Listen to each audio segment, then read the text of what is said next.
Bueno, pues hoy vamos a hablar de un tema que está relacionado con el Cristo, pero con el Cristo a un nivel interior.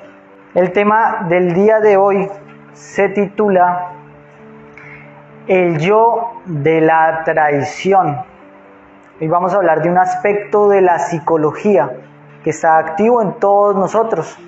Esta conferencia nos invita entonces a descubrir este yo en el interior, en qué momento sale, y darnos cuenta cómo este yo nos va a impedir que nosotros tengamos una continuidad, no solamente en los propósitos que nos hacemos en la vida, sino en el trabajo interior. ¿Dónde está ese yo? Es lo que nos proponemos averiguar. Pues primero tenemos que preguntarnos qué entendemos por la traición. ¿Qué es la traición? Cuando hablamos del fenómeno psicológico de la traición, estamos hablando del incumplimiento, del abandono. Cuando actuamos en contradicción a un acuerdo, a un voto, a una palabra con la que nos hemos comprometido. Eso viene a ser la traición. En la traición cambiamos una cosa por otra, nos volteamos cuando encontramos un beneficio mayor. Cuando por un beneficio mayor damos la espalda con descaro, a conciencia, a un compromiso con el que algún día o en algún momento dado dimos la palabra, un compromiso que nos exige ser fieles, tener fidelidad, continuidad. Y no nos importa las repercusiones de ese compromiso, no nos importa el daño que podemos causar a otros, no nos importa que en algún momento dado dimos nuestra palabra y entonces siendo unos con una persona nos convertimos en otros. Traición hay en muchos niveles. Hay traición en una relación familiar por una herencia, hay traición en una relación de pareja, hay traición a unos amigos, hay traición en los negocios, hay traición en la política, pero también hay traición interior en relación a nuestro ser. Eso ya lo vamos a ver. Estudiar este yo es muy importante porque todos los seres humanos tenemos la tendencia de adquirir compromisos. Nos motivamos fácilmente con los compromisos. Nos gustan los emprendimientos, ya sea aprender a tocar un instrumento, ya sea hacer una sociedad, un negocio con un amigo, ya sea una relación de pareja. La vida de hecho pues nos va a llevar a adquirir compromisos en muchos campos. Y todos nosotros nos motivamos cuando tenemos un compromiso que nos ofrece algo, porque ¿quién no se motiva con tener una buena pareja, con tener una buena experiencia, con tener una sociedad con un amigo económica que le vaya a ir bien? Todos nos motivamos, pero así como tenemos la tendencia de motivarnos, también tenemos la marcada tendencia de abandonar nuestros compromisos. Lo que pasa es que no sabemos por qué, no conocemos el fenómeno psicológico de la traición.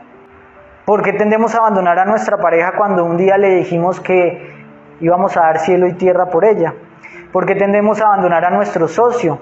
¿Y por qué tendemos a abandonar a nuestro ser con el que algún día adquirimos un compromiso de mejorar, de cambiar, de despertar? Esa tendencia tan marcada que tenemos de abandonar nuestros compromisos es lo que hace que la palabra del ser humano no valga nada. Porque cuando ustedes van a hacer un negocio, van a comprar un coche, ¿qué les piden? Un contrato, van a hacer un alquiler. ¿Será que por palabra nos hacen un alquiler de una vivienda? ¿Será que por palabra se hacen hoy en día las transacciones y los negocios? Ni siquiera los matrimonios. Incluso en eso hay que firmar, hay que ponerse un anillo que nos recuerde que dimos la palabra y llevar testigos. ¿Por qué? Porque se conoce que la tendencia humana es que en un momento dado dice una cosa y en otro momento con muchas justificaciones dice otra, parece otro ser. Así que tenemos que empezar a conocer cómo funciona todo esto y entender que esta conferencia está en el temario, en un temario que nos enseña a conocernos a sí mismos, a cambiar, a despertar, porque cuando ustedes ingresan a un conocimiento de desarrollo interior, sin darse cuenta, están asumiendo un compromiso, están desarrollando un voto, un pacto con ustedes mismos, con la parte superior de su ser, un pacto que consiste en tener una continuidad aún en la dificultad. ¿Y en qué consiste ese pacto? ¿En qué consiste? ¿Con qué? Con la herramienta y con los principios que se enseñan en el curso. Pues en saber que hay hábitos, formas de vida, formas de pensamiento, que van a llevarnos a un despertar y que por lo tanto debemos fomentarlos. Y que hay otros hábitos tal vez que hacían parte en la vida que llevábamos en la ignorancia, en el egoísmo, pues que nos van a llevar por el sendero contrario. Y nosotros nos hemos comprometido a empezar a cambiar, a dejar de ser esa persona que éramos, porque estamos buscando la felicidad, porque estamos buscando el bienestar, porque estamos buscando la paz, porque estamos buscando ser mejores seres humanos. Y de un momento a otro no nos vamos a devolver a ser lo que éramos, tal vez por sentir el placer que en otro momento sentimos. Todos los grandes maestros nos han dado ejemplo de cómo uno debe reaccionar y ser fiel en ese compromiso que se adquirió. Recordemos cuando Jesús estuvo en el desierto y fue tentado por el diablo, y dice así: le llevó el diablo a un monte muy alto y le mostró todos los reinos del mundo y la gloria de ellos, y le dijo: todo esto te daré si postrado me adorares. Entonces Jesús le dijo: vete, Satanás, porque escrito está: al Señor tu Dios adorarás y al solo servirás. ¿Qué quiere decir esto? Pues esta es la condición en que estamos todos nosotros, que de un momento a otro nuestros propios pensamientos, nuestros propios deseos, nuestra propia naturaleza inferior nos ofrece muchas cosas para que sigamos siendo los mismos, para que traicionemos a nuestro ser. ¿Y cómo debemos responder nosotros? Con altura, con sabiduría, con fidelidad, porque a nosotros también se nos va a presentar ese diablito constantemente, diciéndonos que antes vivíamos mejor, diciéndonos que antes no habían pruebas, diciéndonos que el camino anterior era más fácil. Y el resultado de esto, si nos dejamos llevar, viene a ser a lo que se llama la traición. Que a conciencia, viendo el camino frente a nosotros, decidimos dar la espalda y devolvernos por donde veníamos. Y no se sorprendan, porque esto es lo usual. Las personas que han venido acá pues se dan cuenta de que vivir una vida espiritual en un mundo inferior no es fácil. Y que muchas son las personas que vienen y pocas son las personas que tienen continuidad. Por el camino no es necesariamente llano, no es muy ancho, sino más bien estrecho y empinado. En el camino encontraremos obstáculos y pruebas, y sobre todo, algo es que nadie nos obligará a recorrer este camino. Nadie nos obligará a regenerarnos. Nadie nos obligará a hacer los esfuerzos necesarios para cultivar y cosechar las virtudes espirituales. Así que vamos, ¿cómo es que funciona este fenómeno de la traición? ¿Para qué? Para estar preparados. Porque no estamos hablando de algo que es particular de una persona, sino algo que hace parte de la naturaleza psicológica del ser humano. De hecho, lo primero que tenemos que estudiar es eso, es cómo la mente está conformada por muchos yoes, siendo este el motivo principal que nos impide tener una continuidad en cualquier cosa que emprendamos. En estas conferencias hemos reiterado una y otra vez la urgencia y la necesidad de observarnos para descubrir que nuestra psicología está compuesta por diferentes yoes y que cada uno representa un individuo diferente, que se manifiesta en nosotros temporalmente, nunca definitivamente. Cada yo tiene sus intereses, sus deseos y sus gustos. Y el yo que tenemos ahora, con unos gustos, con una motivación, con una exaltación, no es permanente, es temporal. Y en otro momento puede cambiar por otro que siente todo lo contrario, por mi pareja, por un negocio, por el estilo de vida que llevo y también por el trabajo interior hacia el despertar de la conciencia. Creemos que somos el mismo hombre, el mismo ser, pero quien se aprende a autoobservar se da cuenta de que eso psicológicamente no es verdad. La mente está cambiando porque tenemos muchos yoes y nuestras emociones y deseos cambian cuando el yo cambia. Por lo tanto, si nuestras emociones cambian, que es lo que nos hace actuar, también cambia nuestra voluntad, el deseo que tenemos de hacer las cosas. Y tenemos que saber que la persona que se compromete es una, pero hay otra que es diferente, la que surge al momento de cumplir. Una es la persona que va y le lleva serenata a la pareja, y otra muy diferente, la que cuando está conviviendo con ella, en el diario vivir, en los problemas, tiene que enfrentar esa realidad. Una persona es la que se motiva con un curso, con aprender una técnica de guitarra o un arte, y otra la que tiene que ir semana tras semana a ese curso. Es como el niño que le dicen, hijo, te compro el perro, pero ¿sabes lo que es tener un perro? Tienes que sacarlo a pasear, darle la comida, limpiarle la caca. El niño se motiva y dice que va a hacer todas esas cosas. Otro es el niño cuando tiene que hacerlo. Que no lo hace. Que no lo hace. Así que si nosotros nos observamos, vamos a descubrir todo este fenómeno y a darnos cuenta de que cuando no nos conocemos a nosotros mismos, lo que creemos es que cambiamos de parecer, que somos la misma persona, pero hemos cambiado de parecer. Es decir, ese curso que en algún momento me gustó, como que ya no me gusta. Esa persona de la que me enamoré, ya no me causa amor. Pero nos damos cuenta que son diferentes yoes. Así que si nosotros nos estamos autoobservando, si estamos en constante autoobservación, pues vamos a descubrir todo este tren de yoes, que es el principio básico para que podamos tener continuidad en cualquier cosa que emprendamos, ya sea terrenal o ya sea espiritual. Y si nos autoobservamos, pues vamos a aprender a no identificarnos con el yo, porque hay yoes que están muy motivados, pero si sabemos que eso es un yo temporal, pues no nos dejamos llevar de esa motivación. Y hay otros yoes que se desmotivan con los emprendimientos adquiridos, con lo que empezamos. Y si nos estamos autoobservando, no nos dejamos desmotivar con esos otros yoes. De esta forma podemos tener continuidad, sabiendo que no es por motivación fugaz que hacemos las cosas, sino por la conciencia y por el valor de cada acción y de cada compromiso que adquirimos.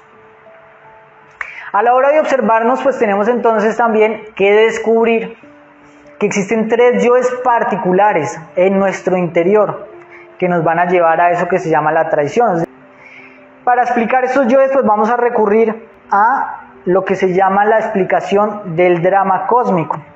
Pues vamos a relatar en qué consiste este drama cósmico que nos habla sobre los personajes de la vida de Cristo. Y cómo en ese drama cósmico se encuentran estos 3 traidores que debemos ubicarlos en nuestro interior. Para profundizar en esto, pues debemos hacer un breve resumen de lo que es el drama cósmico. Al hablar de drama cósmico estamos hablando de la vida de Jesús vista desde la perspectiva del autoconocimiento. ¿Qué quiere decir esto? Que la enseñanza y vida de Jesús que está descrita en los 4 evangelios no necesariamente está ahí para que la leamos literalmente. Mas si la vemos con un significado simbólico, vamos a descubrir que esa vida nos está hablando de un drama que está ocurriendo también en nuestro interior y que todos los personajes, hechos, sucesos que están narrados en la historia de Cristo son sucesos que nosotros vivimos cuando estamos buscando esa misma cristificación, cuando estamos buscando el nacimiento de algo superior en nosotros. Es decir, que en nuestro interior está Pedro, está el apóstol Tomás, está la pecadora que se arrepiente, están los fariseos, está incluso el ciego y el enfermo que es curado, así como también está el mismo Cristo. Todos los personajes que aparecen en la vida de Cristo representan un aspecto de la psicología que debemos ubicar dentro de nosotros mismos. En esta conferencia hablaremos solamente de 3, aunque hay muchos. Hoy hablaremos de 3 que están relacionados con el yo de la traición. Y al hablar de la traición y de la vida de Cristo, ¿cuál creen que es el personaje más célebre y más famoso del que podemos hablar?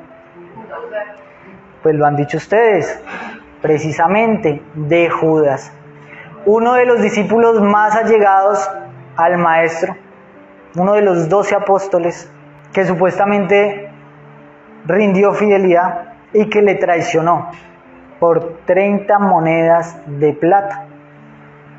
Judas es un personaje supremamente odiado en nuestra sociedad. Ustedes van a ver que a los niños les ponen Andrés, Juan, Mateo, todos los nombres de los apóstoles, pero ¿quién le va a poner Judas? Nadie le va a poner Judas, ¿cierto? Lo que no sabemos es que Judas está en nuestro interior. Ese personaje que odiamos en el mundo exterior está aquí adentro, vivito. Porque Judas representa el yo del deseo. Y todos nosotros de alguna manera traicionamos al Cristo por esas 30 monedas de plata. Lo entregamos para que lo crucifique. Pero ¿cómo sucede esto? ¿Cómo lo podemos ver? Pues tenemos que entender cómo funciona el deseo y cómo el deseo nos lleva a vender el conocimiento, la enseñanza tan valiosa que nos han dado por 30 monedas de plata. Reflexionemos sobre el deseo. ¿Qué es el deseo? Es una sensación de atracción que sentimos hacia algo que nos promete recompensa, placer, realización. Recuerden por un momento alguna cosa que hayan deseado y se darán cuenta de que en el interior se mueve una fuerza que los pone como esta mujer que está acá en la imagen. Debemos ver el deseo como una fuerza, porque cuando estamos deseando, en nuestro interior experimentamos ánimo, entusiasmo, esperanza, gozo, resolución. Si deseamos algo, creemos que somos felices, que en nuestro camino hay una meta de felicidad. Y por eso tenemos una fuerza increíble para alcanzar ese deseo. ¿Es malo entonces el deseo? Una fuerza negativa. ¿Por qué? Si nos hace sentir todo esto, ¿por qué va a ser negativa? ¿O es que acaso no han sentido deseo de comprarse un objeto, de conocer a una persona que les gusta, de dar un viaje, de que vengan las vacaciones, de que venga un familiar querido? El deseo los hace experimentar todo esto.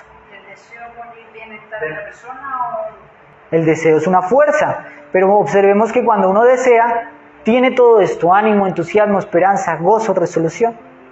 Pero ¿qué caracteriza el deseo? Que el deseo depende de una promesa de satisfacción. Es decir, depende de que esté la promesa de los besos de la amada, de que esté la promesa del familiar que viene con regalos. Siempre que hay una promesa, ¿sí? Y entonces, ¿qué pasa si la promesa deja de estar? ¿Qué pasa con la fuerza? Pues la fuerza también deja de estar, ¿cierto? Y hay un emprendimiento que nos pueda ofrecer una satisfacción infinita, porque si viene mi amada me va a dar besos, pero conviva con ella. ¿Será una satisfacción infinita? Hay que vivir situaciones de convivencia. No todo es una satisfacción para el ego, sino sería una relación supremamente egoísta, en la que solamente busco que me satisfagan. Si yo voy a aprender a tocar guitarra, de pronto se me va a dificultar porque no sé mover los dedos. Entonces ya no me satisface, ya se me dificulta. Entonces ya no tengo la fuerza para seguir. ¿Y qué es lo que pasa cuando no quedo con fuerza?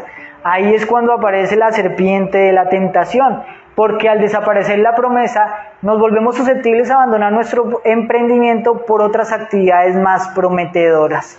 Entonces digo, ya que no me gusta tocar la guitarra, mejor aprendo a dibujar o aprendo inglés. Y entonces, ¿qué pasa? Cuando un deseo no nos satisface, viene la tentación y nos dice, ¿por qué no haces esto otro? ¿Por qué no te vas de viaje? ¿Por qué no haces un negocio? ¿Por qué no te vas con tus amigos a otras relaciones? ¿Por qué no te entretienes?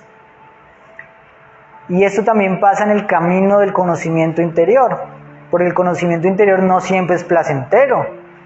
Claro, nos va a llevar a quitarnos nuestros defectos, nos va a llevar a dejar de sufrir, nos va a llevar a tener una sabiduría extraordinaria, nos va a llevar a la nobleza de carácter. Pero eso no siempre es satisfactorio, a veces es muy difícil. Placer no da. Entonces sucede que ahí es donde vienen las monedas de plata. Y el tentador viene y nos dice, pues mira todo lo que puedes hacer, ¿por qué no te vas a hacer un negocio? ¿Por qué no te vas a jugar al casino? ¿Por qué no te metes a esa aplicación tan divertida que te ofrece tanta diversión? ¿O por qué no dejas a tu pareja por otra que es más atractiva o que te ofrece una mejor promesa? Y es ahí cuando nos inclinamos hacia la traición. Y Judas, ese ser tan ruin que vemos afuera, que tanto desprecio nos causa, queda personificado en nuestra actitud de traición, de abandono del emprendimiento que nos propusimos. Cuando nosotros entramos en este conocimiento, entonces debemos aprender a vencer a Judas. ¿Y cómo le vamos a vencer? ¿Cómo vamos a quitarle ese fuego?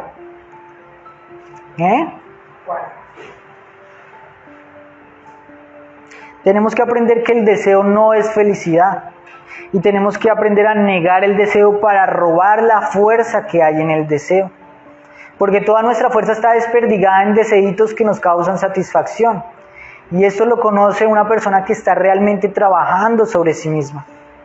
Porque si ustedes están agotando su fuerza en esta red social, en la conversación con los amigos, en ver la novela de la noche, en ver el noticiero, a la hora de hacer una meditación que requiere fuerza, no van a tener esa fuerza, porque se la han gastado en pequeñas distracciones que les ofrecen satisfacción. Si nosotros sabemos eso, tenemos que aprender a negar el deseo y entonces recuperamos la fuerza y liberamos algo superior que es la fuerza del amor y la voluntad, porque ya no estamos haciendo las cosas por una promesa, la estamos haciendo porque es lo recto, lo justo, lo verdadero en un momento determinado. Ya no hay interés. Ya no hay un interés, sino que hay un propósito, que es diferente. La fuerza del amor entonces me permite adueñarme y tener disponibilidad. La fuerza del amor es disponible, es decir, si yo en este momento tengo que hacer algo para continuar con mi proyecto que no me gusta, tengo la capacidad de hacerlo. Tengo la capacidad de continuar. La capacidad la tenemos todos, es activo. Claro, pero si no tienes la fuerza, no tienes el combustible para hacerlo. ¿Me hago entender? Tienes que recoger esa fuerza de algún lado. Porque esto es matemática, se necesita combustible para que el motor ande. Si yo me gasto el combustible en la máquina, en otras cosas, no lo voy a tener. Si yo me la paso conversando con un amigo cuando vengo acá a meditar, no tengo fuerza. O cuando viene un yo a atacarme, a quitarme, a decirme váyase a donde las chicas o váyase al bar, si yo estoy bajo de fuerza, no puedo decir no. Es decir, necesitamos fuerza para ser fieles a lo que nos hemos propuesto. Si no tenemos energía, lo vamos a terminar traicionando, ¿cierto? Bueno, pues este es el primer traidor. Ya tenemos cómo liquidar a Judas, cortarle el cuello. Si lo repudiamos afuera, tenemos que encontrarlo adentro. Ahora nos enfrentamos a uno que se llama Pilatos. Este también está en nuestro interior. ¿Y por qué es un traidor Pilatos? Pilatos tenía el poder de decidir si liberaba a Cristo o hacía lo que los judíos pedían, crucificarlo. De hecho, algo curioso es que Pilatos, siendo romano, nada que ver con la religión judía, cuestionó a Cristo, lo sentó en el banquillo, le hizo preguntas, descubrió su nobleza, descubrió que era un hombre justo, sabio, y declaró frente a la multitud: yo no hallo ningún delito en este hombre como para crucificarle, le azotaré y le liberaré. Eso fue lo que dijo Pilatos. Sin embargo, estaba toda la muchedumbre de los judíos con las altas autoridades judías y había el riesgo de una revolución. Y todos decían a coro: crucifícale, crucifícale. ¿Qué hizo Pilatos? ¿Quién sabe? Exactamente. Entonces él va a agarrar un cuenco, se lava las manos en señal de justificarse. Es decir, yo no sé, allá ustedes. Yo soy inocente de la sangre de este hombre. Que la sangre de este hombre caiga sobre ustedes. Y en eso no consistió todo el crimen, sino el crimen fue aún más allá, porque Pilatos libera a Barrabás. Les da a elegir a los judíos a quién liberar: a un hombre justo o a un asesino o a un delincuente declarado que estaba en la cárcel. Y permite que sea liberado el delincuente. Ahora, ¿cómo está Pilatos en nuestro interior? ¿Cómo es que nosotros nos lavamos las manos? Exactamente, cuando nosotros nos justificamos. Y cuando nos justificamos es cuando nos dejamos llevar por la mente. Porque siempre que vamos a cometer un error, nuestra conciencia está ahí diciéndonos que no lo hagamos. Nuestra conciencia siempre está presente mostrándonos el camino. Cuando un niño agarra por primera vez un cigarrillo, siente culpa.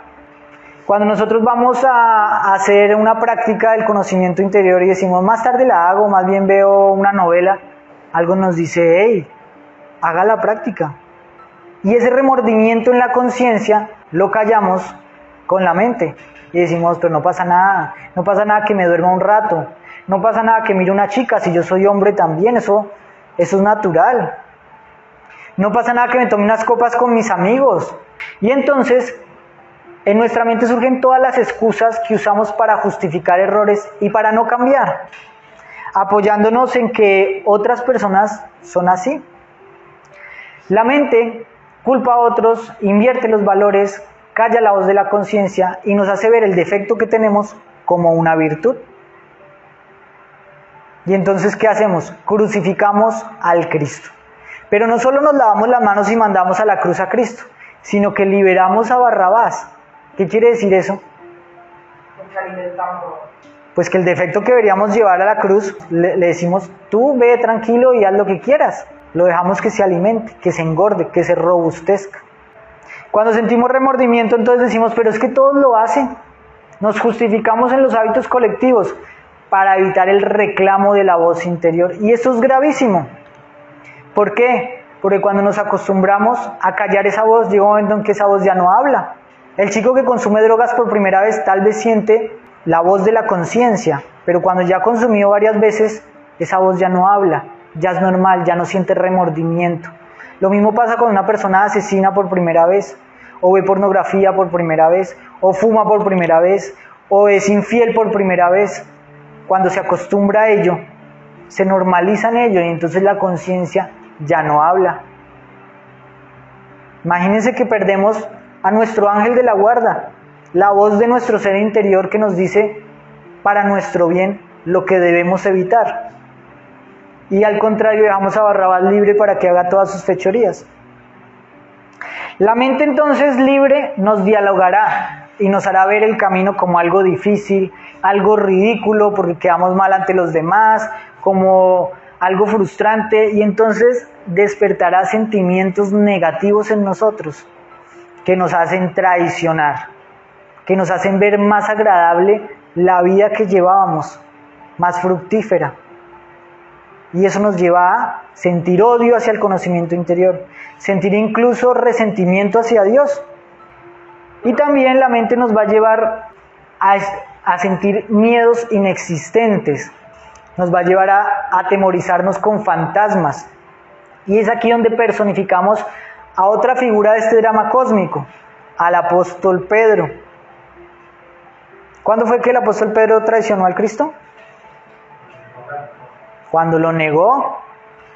Y miremos la conducta de Pedro tan curiosa que fue, porque un rato antes, ¿qué le dijo a Jesús? Le dijo, maestro, si es necesario que yo dé la vida por ti, la daré. Y ahí fue cuando Cristo le dijo, Pedro, Pedro, antes de que cante el gallo, me habrás negado 3 veces. Y le dice, no, eso es imposible. Efectivamente ocurrió. ¿Y cómo está Pedro en nosotros?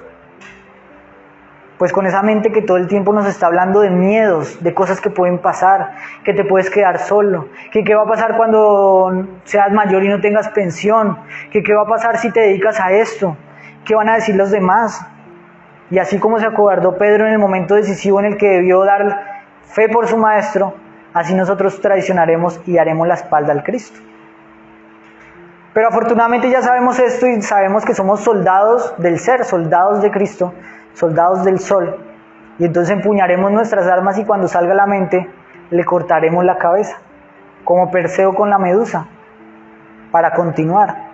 Porque los errores que han cometido los seres del drama cósmico son precisamente para que nosotros no los repitamos, para que sepamos que esos personajes están en nuestro interior, para que nos autoobservemos y evitemos las justificaciones de la mente, los miedos de la mente, las inseguridades de la mente. Y detectadas esas inseguridades, aprendamos a no escuchar. Porque hay que cerrar unos oídos para no oír la mente y hay que abrir otros oídos para oír la conciencia. Nosotros decidimos a quién oír y a quién obedecer. En eso consiste el libre albedrío. Ahora vamos con un tercer traidor. ¿Cuál sería ese? El sumo sacerdote, encargado de crucificar al Cristo. Este que se rasgó las vestiduras, ¿cómo era que se llamaba? Caifás. Caifás era el sumo sacerdote, quien decidió en reunión con altos mandatarios del pueblo judío que Jesús debía ser crucificado. Caifás no era un personaje cualquiera, era un letrado, era un intelectual, era un maestro, un sacerdote judío. ¿Ustedes saben qué hay que hacer para ser un sacerdote judío? Se tiene que aprender las escrituras de arriba abajo. También era un hombre que estaba esperando la venida del Mesías. Sabían de las señales del Mesías, conocían las señales que había hecho Jesús, que había revivido muertos, que había curado ciegos de nacimiento. ¿Por qué entonces Caifás no aceptó el mensaje de Cristo? Si los judíos estaban esperando al Mesías. ¿Qué pasó con Caifás? ¿Y qué representa? Caifás representa el yo de la mala voluntad. ¿Por qué? Porque el Cristo que vino no era el que él estaba esperando. Era un Cristo que proponía cambio, no continuar. Caifás estaba esperando que viniera un Cristo a decir, sí, vamos a seguir con la iglesia tal como está. En un carro de oro. Que viniera, exactamente, que viniera a decirles que lo estaban haciendo muy bien. Es como si en este momento llegara Jesús y entonces el Papa le decía, ay, te estábamos esperando, acá está el asiento del Vaticano. ¿Qué haría Jesús con el Vaticano? ¿Qué creen ustedes que haría Jesús? Lo recorrería y empezaría a decir, uy, qué cosas tan interesantes han hecho desde que yo me fui. Qué bien lo han hecho. Por supuesto que no. ¿Cierto? Pues eso mismo pasó con Caifás. Cuando llegó Cristo, que sanaba enfermos en el día sábado, que rompía las reglas de los judíos y que criticaba la hipocresía de las creencias judías, entonces decidió que para permanecer tenía que crucificar al Cristo. Que era mejor que pereciera un hombre a que pereciera todo un pueblo, porque obviamente se iba a derrumbar los cimientos de la fe judía de aquel entonces. Se iba a desmontar lo suyo. Se iba a desmontar lo suyo, pero es que es necesario desmontar lo viejo para empezar algo nuevo. Si uno va a construir un edificio en un terreno que está ocupado por un edificio viejo, ¿qué hace? ¿Lo construye encima? Tiene que derribar el viejo, ¿cierto? Ahora, ¿cómo vamos a ubicar a Caifás en nosotros? Caifás representa la resistencia psicológica que tenemos de cambiar y de salir de la comodidad. Porque él estaba muy cómodo como rey, mandando, siguiendo las escrituras, ya todo estaba escrito. Caifás es aquel que busca lo nuevo, pero en el fondo se aferra a lo viejo. ¿Y cómo está Caifás en nosotros? Pues porque nosotros estamos acostumbrados a un mar de hábitos, a un sinfín de hábitos que conforman nuestra vida cotidiana. Y sí, de repente nos muestran la oportunidad de volvernos seres espirituales y lo que nos gustaría es poder acomodar la espiritualidad en esa vida que estamos llevando, no cambiar la vida que llevamos. Obvio, queremos dejar de sufrir con nuestra pareja, con nuestra vida económica, con nuestra vida social, con nuestra vida personal, pero cuando nos digan que dejemos las cosas que causan ese sufrimiento, tal vez nos va a pasar lo de Caifás y entonces va a surgir la mala voluntad. Vamos a perder la fuerza, no vamos a querer hacerlo, porque estamos aferrados a lo viejo. Primero que se sacrifique al Cristo antes de transformar los hábitos en que yo estoy cómodo y encuentro placer. Así que nosotros tenemos que trabajar la mala voluntad y darnos cuenta que constantemente va a recaer sobre nosotros una decisión. No quiere decir esto dejar todos los hábitos de golpe, pero saber que nos hemos propuesto dejar al viejo hombre para que un nuevo hombre renazca. Entonces nosotros tenemos que ir poco a poco, porque incumplir o tener una derrota no quiere decir traicionar. En el camino interior van a venir muchas derrotas, muchas caídas, muchos tropiezos, y llegará un momento que decimos, fui derrotado por este yo.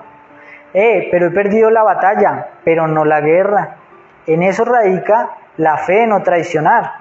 La fidelidad no radica en no caer y no fracasar y no perder, sino en voltearse definitivamente al enemigo y convertirse en parte de él. Y esa decisión la tenemos de momento en momento, porque constantemente estamos librando la batalla del ser y del no ser. ¿Y en qué consiste esa batalla?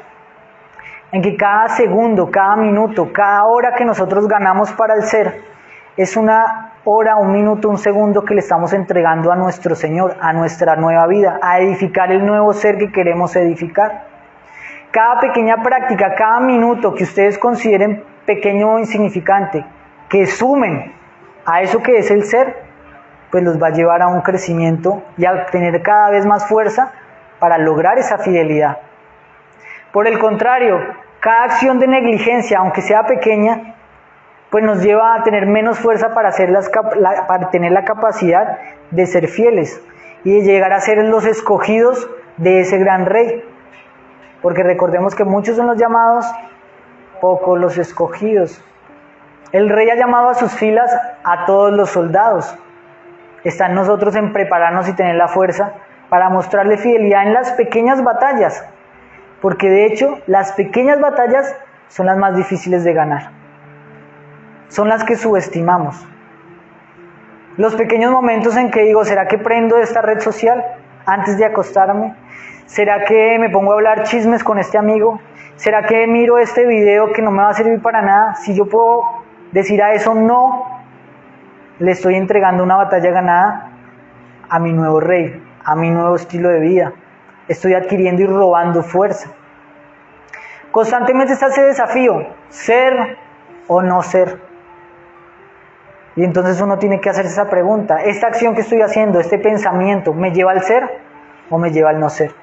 Y tener así que desarrollar la fuerza de la voluntad. Cuando desarrollamos la fuerza de la voluntad, construimos una nueva vida y derrocamos a Caifás. Somos como los sumos sacerdotes que sabemos tanto de espiritualidad y nos preguntan y decimos y hablamos y a todas las personas les damos consejo de cómo deberían vivir. Pero cuando nos toca enfrentar nuestros propios problemas, ¿qué pasa?